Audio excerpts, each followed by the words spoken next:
विद्यार्थी मित्रांनो, यापूर्वीच्या पाठामध्ये आपण फ्युचर टेन्स विषयी पाहत होतो. त्यातील फ्युचर परफेक्ट टेन्स पूर्ण भविष्यकाळाबद्दल, त्याच्या रचना आणि या काळाचा उपयोग केव्हा करतात हे अभ्यासणार आहोत. तर या फ्युचर परफेक्ट टेन्स, एखादी क्रिया ही भविष्यामध्ये पूर्ण झालेली आहे हे सांगण्यासाठी या काळाचा उपयोग करतात. फ्युचर परफेक्ट टेन्स त्याची जी रचना आहे ती सब्जेक्ट, सुरुवातीला करता सब्जेक्ट, त्यानंतर जे विल हॅव किंवा शॅल हॅव हे पूर्ण क्रिया दाखवण्यासाठी भविष्यकाळात वापरतात. शॅल हॅव, विल हॅव किंवा विल हॅव, शॅल हॅव आणि पास्ट पार्टिसिपल क्रियापदाचे तिसरे रूप, अशा प्रकारे याची रचना आहे. तर आपण वर्क हेच क्रियापद फ्युचर परफेक्ट मध्ये घेतलेलं आहे. तर सिंग्युलर प्लुरल मध्ये पहा, first person I shall have work. I shall have work क्रिया पूर्ण झालेली आहे सांगण्यासाठी shall have आणि क्रियापदाला ईडी प्रत्यय म्हणजेच क्रियापदाचे तिसरे रूप वापरलेले आहे. I shall have work म्हणजेच मी काम केलेले असेल, म्हणजे भविष्यात हे काम पूर्ण केलेले असेल. पूर्ण केलेले हे सांगण्यासाठी विल हॅव, शॅल हॅव हे लक्षात ठेवा.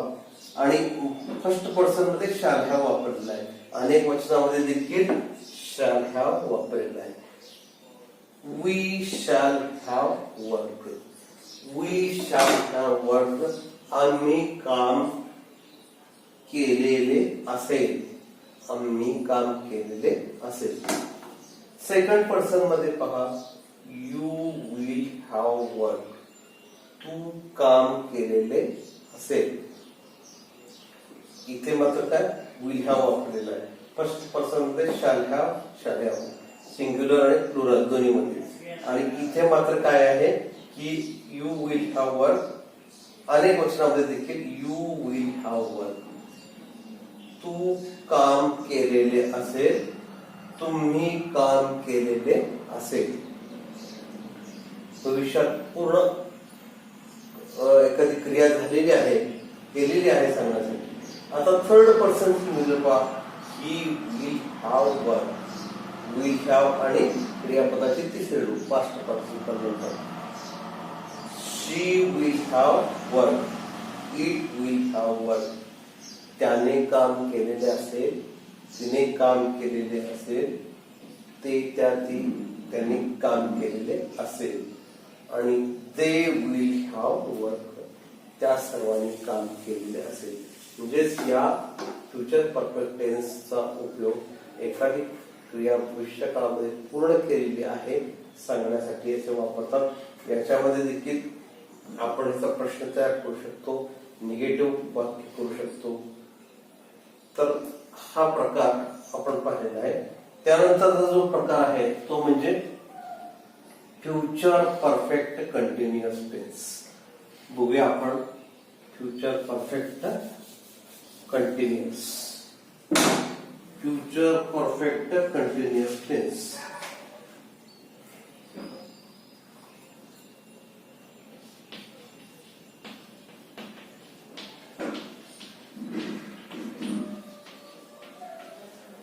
तर त्याची नव्याने रचना आपण पाहूया, कशा प्रकारे त्याची वाक्य रचना येते. फ्युचर परफेक्ट कंटिन्युअस टेन्स म्हणजे एखादी क्रिया भविष्य काळात सुरू झालेली आहे, आताही चालू आहे आणि पुढे देखील चालणार आहे हे सांगण्यासाठी फ्युचर परफेक्ट टेन्सचा वापर करतात. बघूया त्याची रचना. subject shall have will have been मुख्य क्रियापद अधिक ING. तर हे कसं आहे हे आपण पाहूया बा.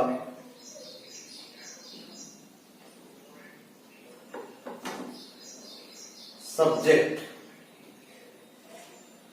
shall have will have आणि क्रिया पूर्ण झालेली आहे सांगण्यासाठी बीन वापरलेला आहे. बीन मुख्य क्रियापदाला ING प्रत्यय. म्हणजेच काय की एखादी क्रिया भविष्य काळात सुरू झालेली आहे, ती चालू देखील आहे आणि पुढे अजून पूर्ण होणार आहे हे सांगण्यासाठी shall have किंवा will have been वापरतात. हे ओळखायचं कसं तर shall have will have आपण पाहिलेलंच आहे. तर त्याच्यानंतर बीन हे क्रिया पूर्ण झालेली म्हणजे निम्मी पूर्ण झालेली आहे सांगण्यासाठी बीन आणि आता पुढे चालू राहणार आहे सांगण्यासाठी मुख्य क्रियापदाला ING प्रत्यय. परफेक्ट मध्ये आपण काय करतो पास्ट पार्टिसिपल वापरतो. यामध्ये मात्र आपण काय केलेलं आहे की shall have will have been आणि ING प्रत्यय लागलेला आहे. तर आपण बघूयात की वर्क हेच क्रियापद पाहणार आहोत. सिंग्युलर मध्ये पहा. Singular I shall have been working. I shall have been working. Shall have been म्हणजेच मी काम करत आलेलो असेल. प्लुरल फॉर्म मध्ये बघा. We shall have been working.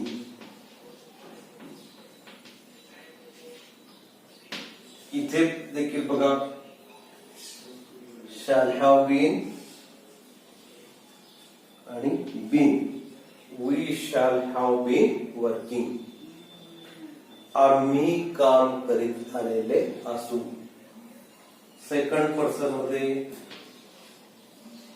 you will have been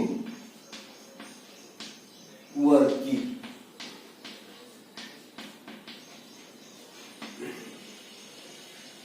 अनेक वचनामध्ये देखील you will have been working.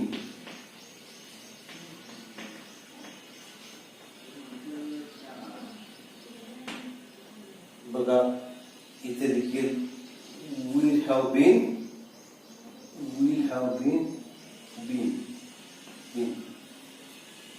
तुम्ही तू काम करत आलेला असेल. तुम्ही काम करत आलेले असाल. तिसरं पहा. He will have been working.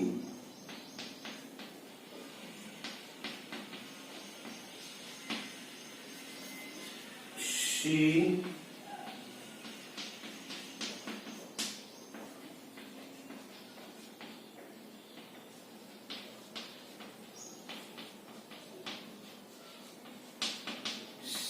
will have been working आणि it will have been working. म्हणजे बघा इथे देखील will have been म्हणजेच तो काम करत आलेला असेल. ती काम करत आलेली असेल, ती काम करत आलेले असतील. they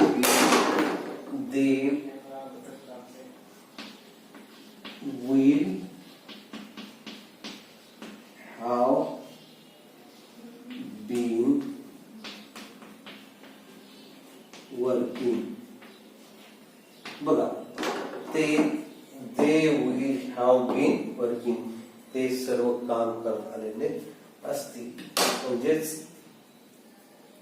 ही क्रिया भविष्य काळामध्ये सुरू झालेली आहे, अजूनही चालू आहे आणि पुढे चालू राहणार आहे हे सांगण्यासाठी फ्युचर परफेक्ट कंटिन्युअस टेन्सचा वापर करतात.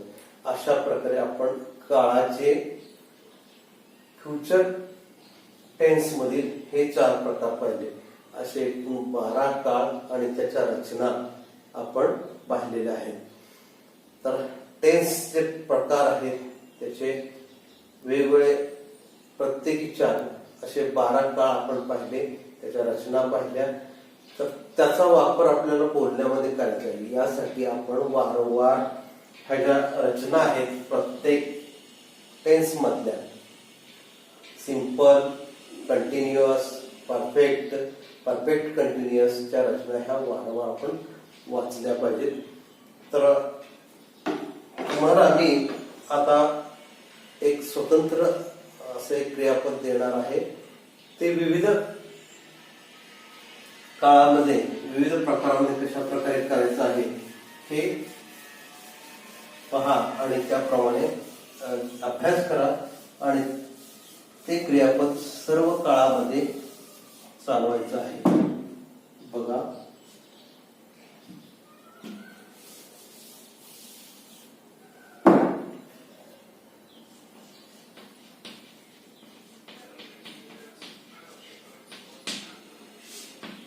तुम्हाला मी काही क्रियापदे देतो. ती क्रियापदे तुम्ही होमवर्क वहीमध्ये विविध काळामध्ये चालवायचे आहेत. टू राईट,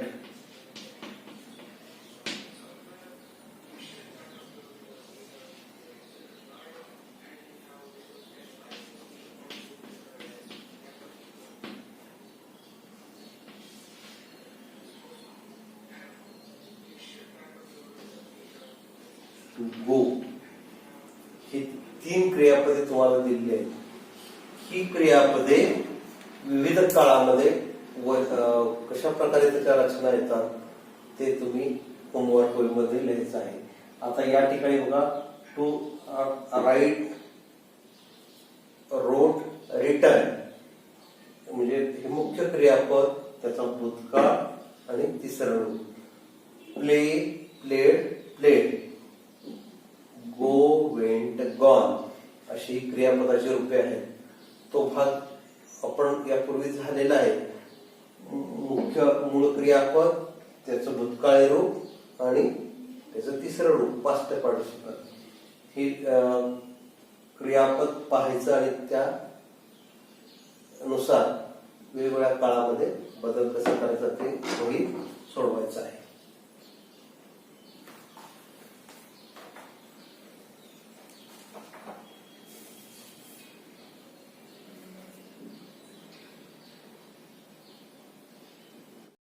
बघा, हे होमवर्क आपण घेतलेले आहे. आता यातील पुढचा जो भाग आहे तो म्हणजे सहाय्यकारी क्रियापद. हे देखील आपण पाहूया, म्हणजे तुम्हाला ते समजेल.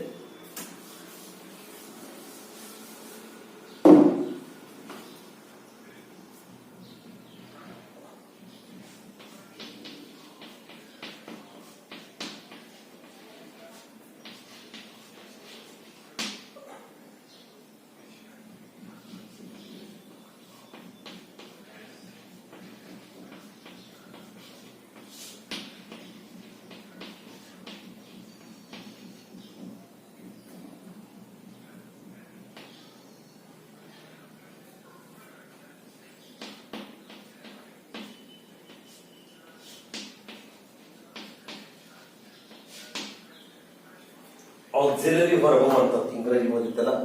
तर आपला साध्या वर्तमान काळात, साध्या भूतकाळात, साध्या भविष्यकाळात जी टू बीची रूप आहेत ती कशा प्रकारे येतात हे देखील खूप महत्वाचं आहे. आपण काळ वापरत असताना योग्य प्रकारे टू बीचं क्रियापद हे येणं आवश्यक आहे.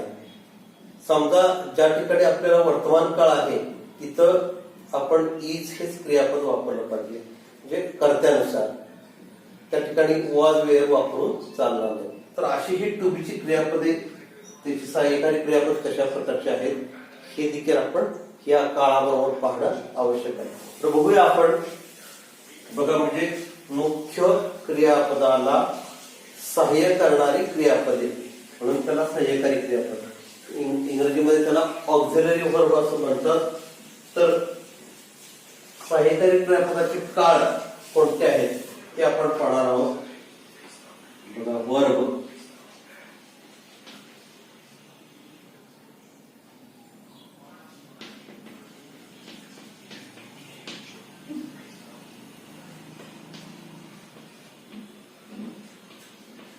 सिंपल प्रेझेंट,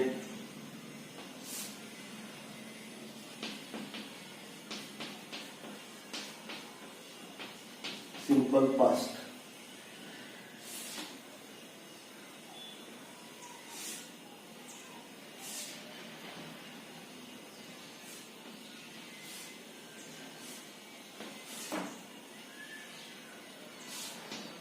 आता जर हा चार्ट पाहिला तर आपण वर्तमान काळातली, भूतकाळातली, भविष्यकाळातली टू बीची क्रियापदे कोणती आहेत, सहाय्यकारी क्रियापदे कोणती आहेत हे बघूया. या ठिकाणी बघा, टू बीची रूपे.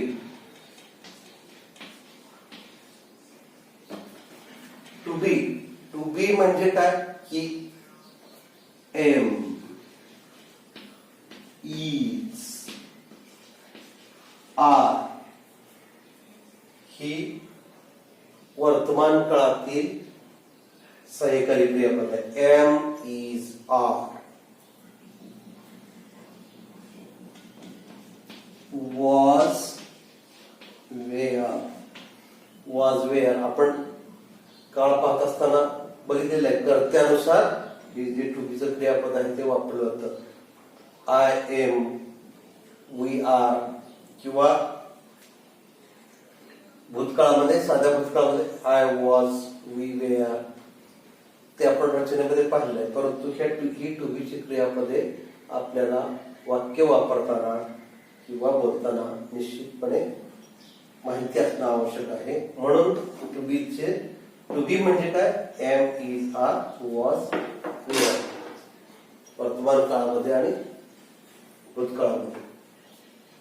आता have,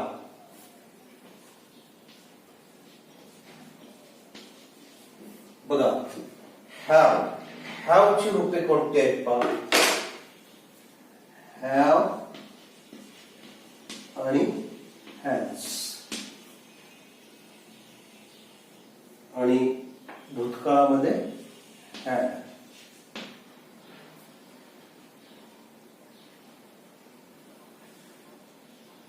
to do,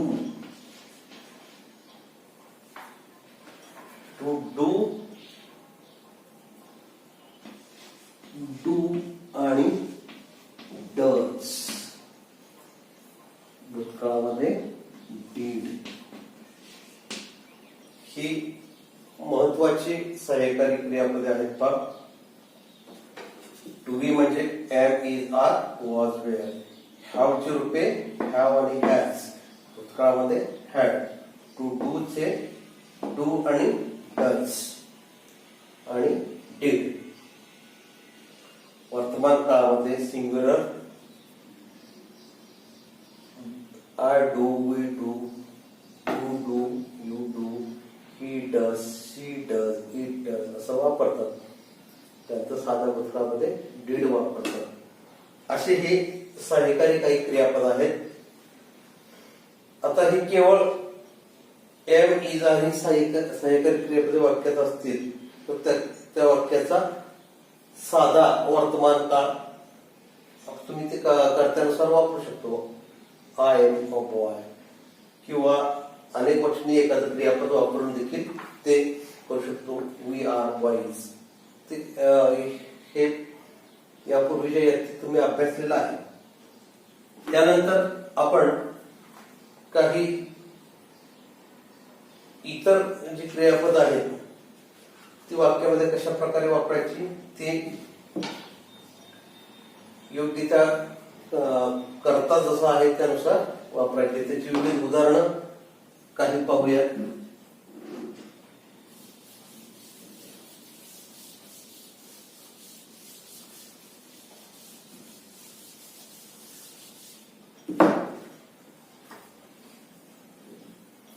singular plural.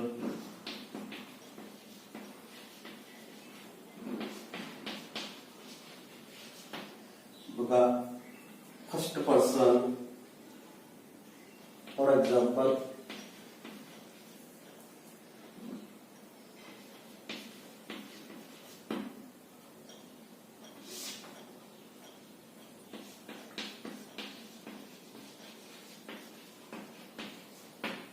we are boys.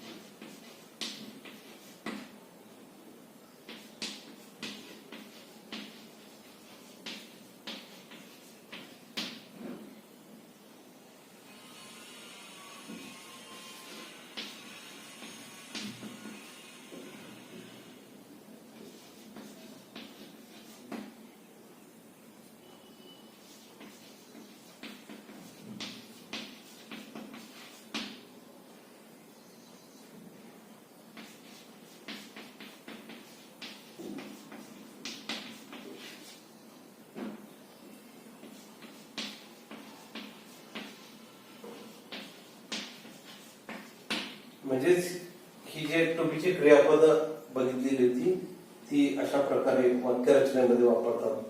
I am, we are, you are, he is, she is, it is, they are. अशी ही साधी वाक्य आहेत.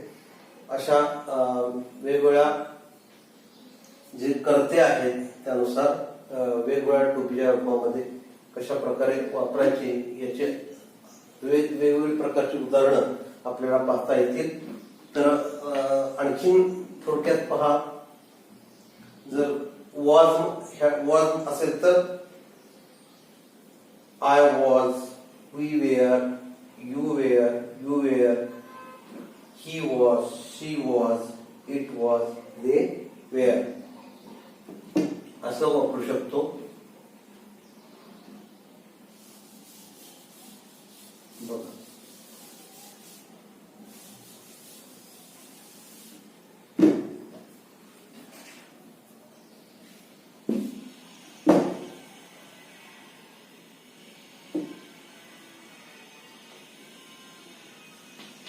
I was.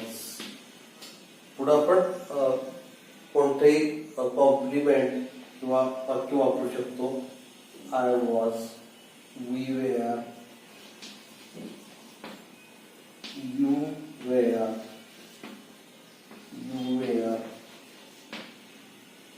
He was, she was, it was, they were. म्हणजे अशा प्रकारे ही सहाय्यकारी क्रियापद वापरतात. किंवा टू हॅव मध्ये I have, we have, you have, he has, she has, it has, they have. किंवा भूतकाळामध्ये I had, we had, you had, he, she, it had, they had. म्हणजेच करता जसा आहे, काळ कसा आहे त्याप्रमाणे त्याचा वापर करतात. I shall be, we shall be, you will be, he, she, it will be, they will be. भविष्य काळामध्ये अशा प्रकारे हे जे आपण काळाच्या रचना पाहिल्या त्याच रचना आहेत. हे वारंवार टुकीची क्रियापदे चार्ट पाठ करून ठेवायचा. त्यानुसार काळानुसार कशा प्रकारे बदल होत असतात की जेव्हा पुन्हा पुन्हा वाचाल त्यावेळेस आपल्याला हे लक्षात येईल. हा देखील काळाला अनुसरून हा ऑक्झिलरी वर्गचा भाग आपण अभ्यासलेला आहे.